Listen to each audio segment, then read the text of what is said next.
ça marche. Ça va durer juste le temps nécessaire, rassurez-vous, je veux que vous ayez au moins dans la mémoire une démonstration nette. La soustraction d'une constante universelle naturelle, infinie, etc., à une autre constante donne la coudée des bâtisseurs. Je ne dis pas les Égyptiens, parce que comme vous verrez dans la deuxième partie, la plupart des grands édifices énigmatiques qu'on trouve autour de la Terre, dispersés, mais pas seulement dispersés, utilisent cet étalon métrologique. Ça fera partie, et ce sera l'objet de mon deuxième film. Et là, on verra qu'il y a un malaise quand on attribue à des Égyptiens anciens ces choses-là. Comment attribuer, auquel cas, les ouvrages énormes qu'on trouve notamment en Amérique du Sud, sur l'île de Pâques, en Chine, etc. Là, il y a un malaise. Ça sous-entendrait que les Égyptiens passaient leur temps à voyager. Or, on n'a aucun témoignage du fait que les Égyptiens étaient des hauturiers, c'est-à-dire des gens qui s'engageaient en mer, qui allaient dans tous les pays. On va voir que c'est plus compliqué que ça aussi pour la science actuelle. En outre, et ça c'est une théorie entre guillemets que je vérifierai dans le deuxième film, la coudée et les constantes irrationnelles pi et phi sont liées au mètre, aux mathématiques pures, à la métrologie terrestre. Parce que le mètre, c'est la division de l'équateur terrestre en 40 millions de parties. Je pense que tout le monde l'a en mémoire. L'autre chose que je découvre, c'est le fait que si on a des relations telles que celle-là, c'est-à-dire d'un côté on a 5 et on a 6, comme je le montrerai tout à l'heure, c'est la base de nos systèmes de comptabilité actuels.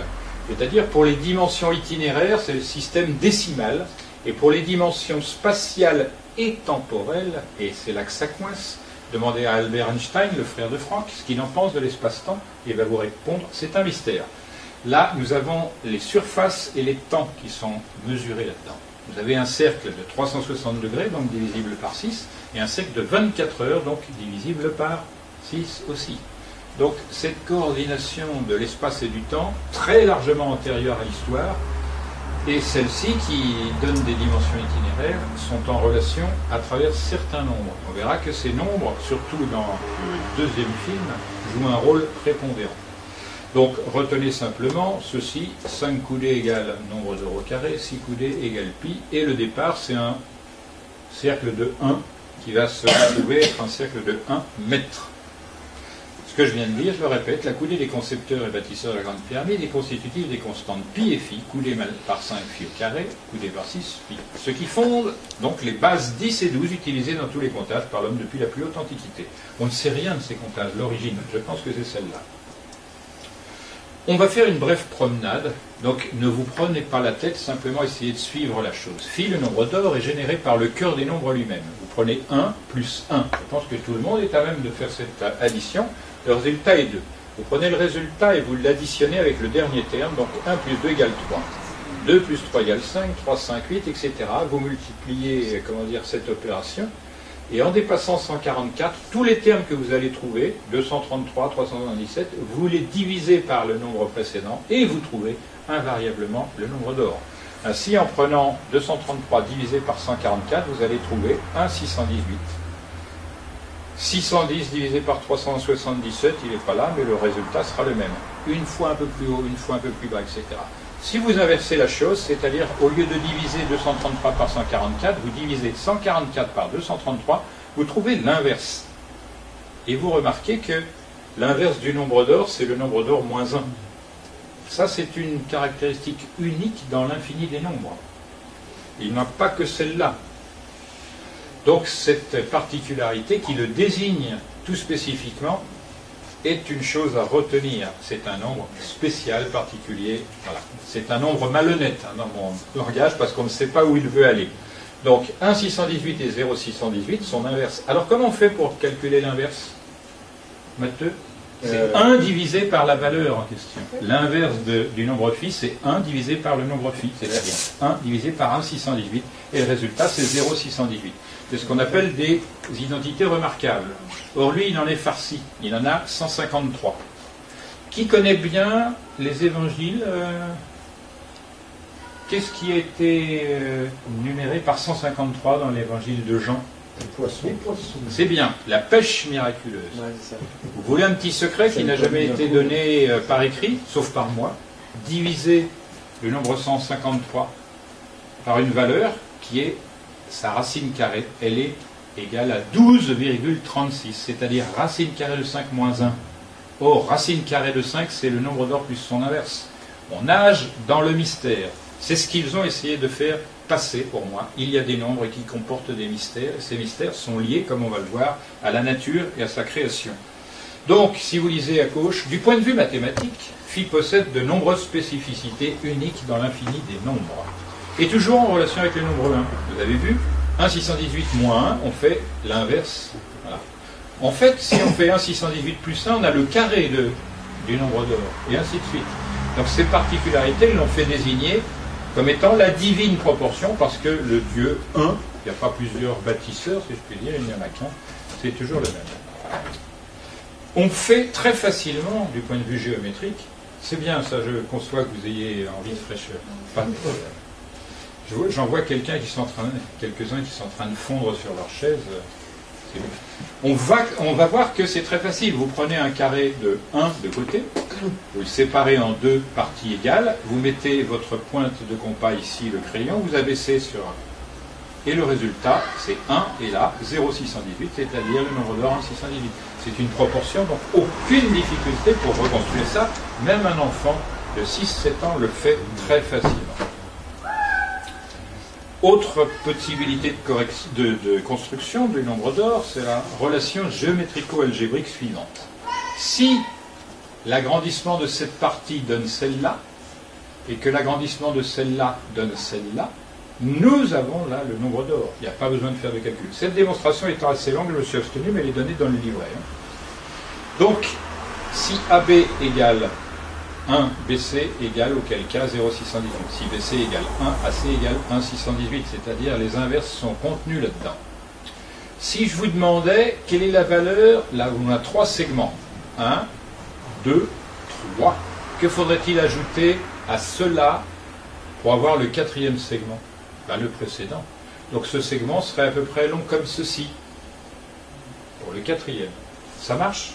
C'est donc une chose qui s'agrandit dans une proportion toujours la même, et on va voir jusqu'où ça mène. Avant cela, il faut montrer que nos mathématiques modernes n'ont rien à voir avec les mathématiques des anciens.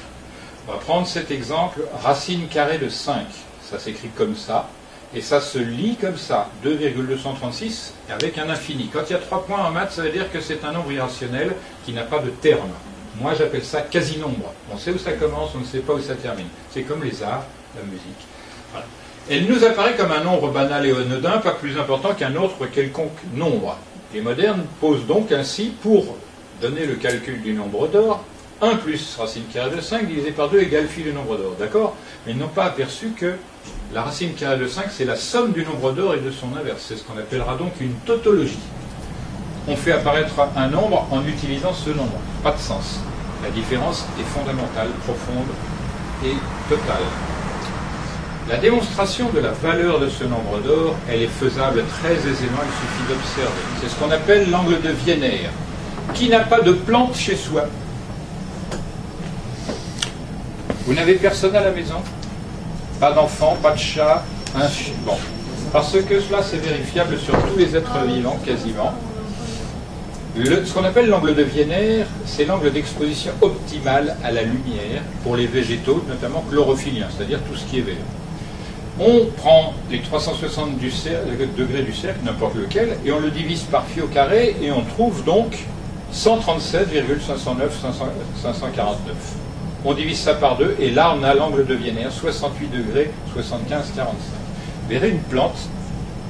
Autour de la tige, il y a une spirale qui s'enroule et les proportions de la spirale sont dans les proportions de la segmentation A, B et C que je vais vous montrer, que j'ai montré tout à l'heure. Et les angles entre ces différentes résurgences de la plante sont en moyenne de 68 degrés 75. On reprend ça, 360, mais on retire cela, moins 137, il reste 222, etc. On refait la même chose, mais au lieu de diviser par phi carré, on divise par phi, et tiens, on trouve le même. Vous voyez, c'est des poupées gigognes. C'est un nombre qui a cette particularité de s'autodétruire, de se multiplier tout seul, sans pour autant changer d'aspect numérique. C'est ça la difficulté. Or, ce nombre 137 509, qu'on qu'on a découvert 2 fois grâce à phi et phi carré, dans n'importe quel cercle. Il est très proche de la valeur physique, donc on sort des mathématiques, de la géométrie, et on rentre dans la physique, c'est-à-dire la chose faite.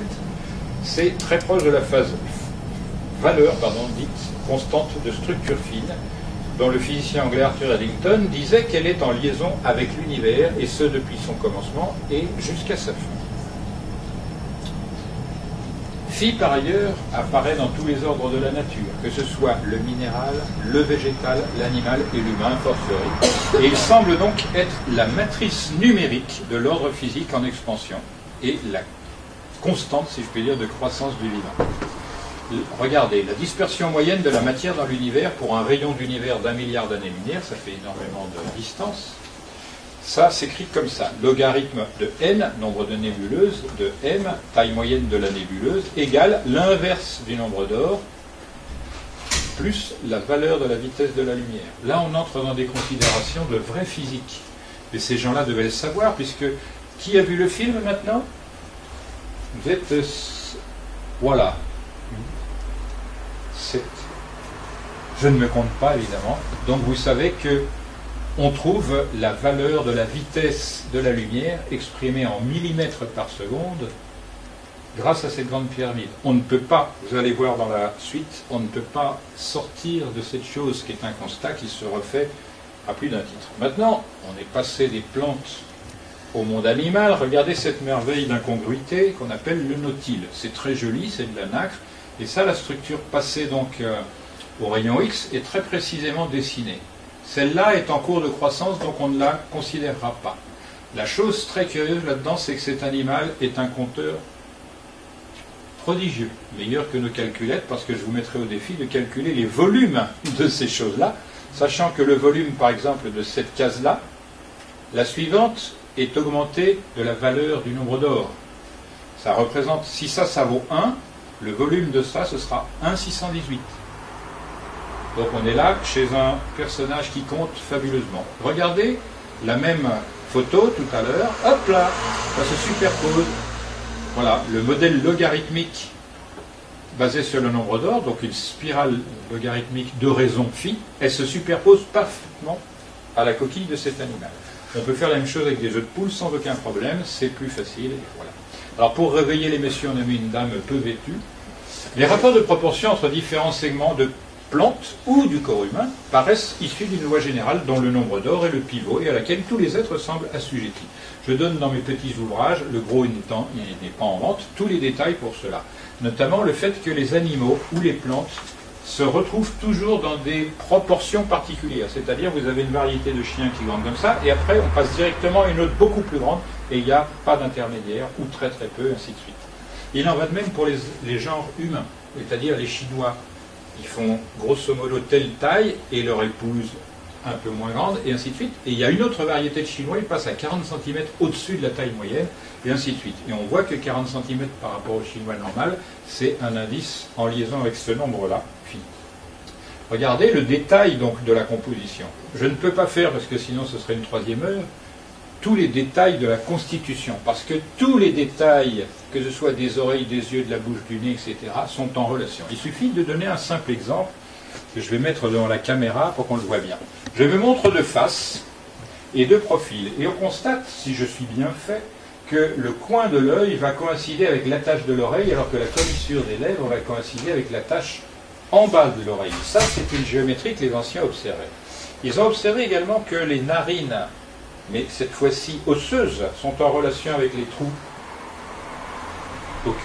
auriculaires et occipitales. Donc c'est un même plan, et hop, tous les trous de la boîte crânienne sont dans le même plan horizontal. Hop là, tous là-dedans. Si on divise ma tête en deux, on va trouver justement là ces choses-là.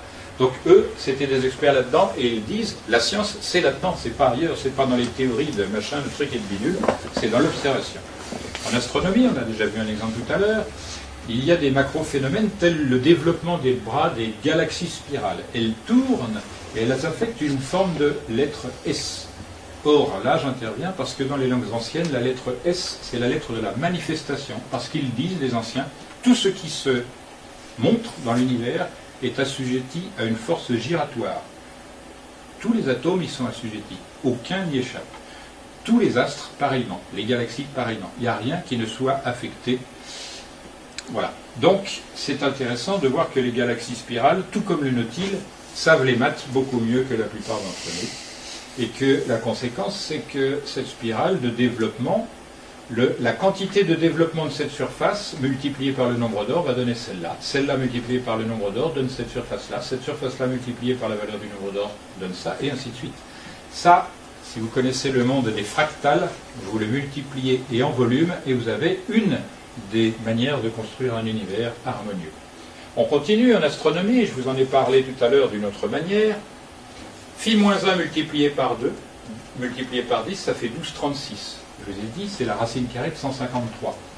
Or, c'est la valeur qui émane de l'opération suivante. Une année solaire, c'est-à-dire terrestre en réalité, divisée par une année lunaire, ça donne ce nombre-là. Il y a 12,36 lunaisons moyennes par an, qu'on le veuille ou non. Donc, même l'astronomie est obligée de faire attention à ce genre de nombre. Alors on va se dire, avec intelligence, 12, 36, etc., ça veut dire que c'est variable, c'est toujours plus ou moins haut et en dessous. Ça veut dire que ce sont des nombres approximatifs. Pourquoi je les appelle, à la suite des anciens, des quasi-nombres.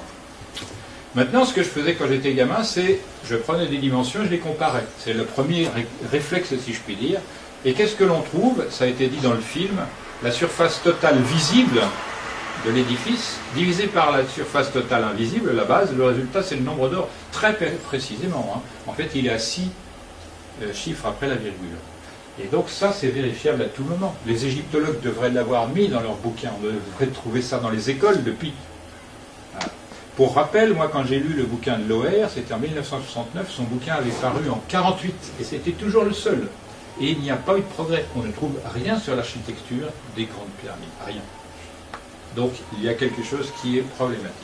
La surface visible, c'est les deux faces ou c'est les quatre? Non, les quatre. La totalité des choses visibles, c'est... Voilà. Parce qu'on voit toujours que deux faces à la fois. C'est pourquoi j'avais répondu à ce cornichon, pardonnez-moi l'expression, mais il la mérite, Jean-Pierre Adam, il me dit, mais pourquoi seulement le demi-périmètre divisé par la hauteur? J'ai dit, si vous en voyez plus que le demi-périmètre, c'est que vous avez une vision très particulièrement...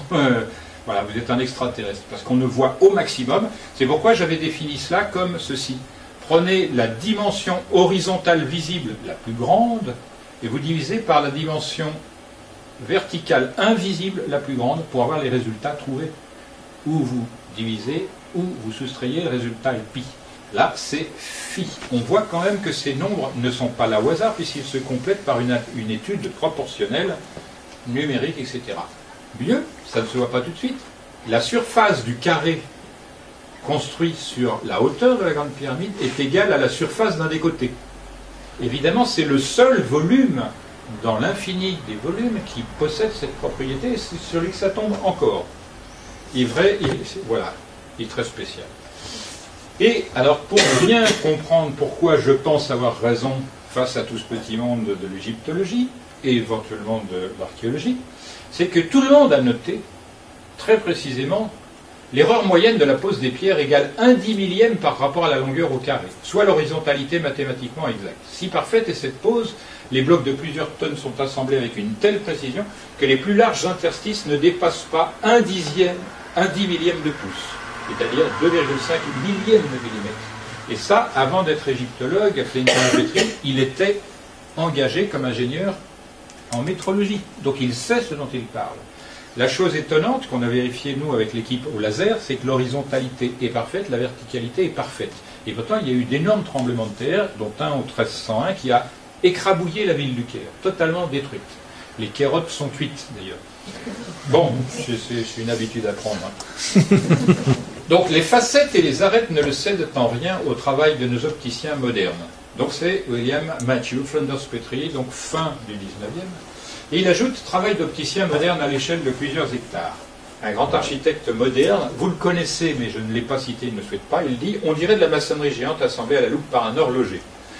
Voilà. Meyer, archéologue allemand, dit « Il est presque incroyable qu'un tel projet ait pu être exécuté ». Ça, on veut bien le croire. Pour lui, il s'agit d'un songe surhumain qui fut une fois réalisé sur Terre et qui ne se répétera jamais. Murtadi, arabe, donc en fait c'est un Iranien, hein, il prétendait, lui, que c'était impossible de refaire les grandes pyramides, mais à l'homme de la Terre. Qu'est-ce qu'il voulait dire?